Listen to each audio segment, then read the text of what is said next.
مصدر داخل النادي الأهلي كشف إن الإدارة خلصت كل تفاصيل عرض التجديد لأحمد عبد القادر، والموضوع دلوقتي في ملعب اللاعب نفسه.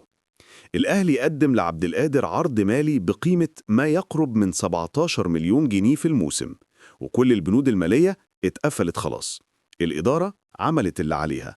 دلوقتي القرار بالكامل عند اللاعب، يا يقبل عرض الأهلي يا يفكر في عروض تانية قبل ما يدخل الفترة الحرة في عقده. المصدر أكد إن الأهلي مستعجل في إنهاء الملف، لأن الجهاز الفني متمسك باللاعب ومقتنع بقيمته الفنية وتأثيره في الهجوم.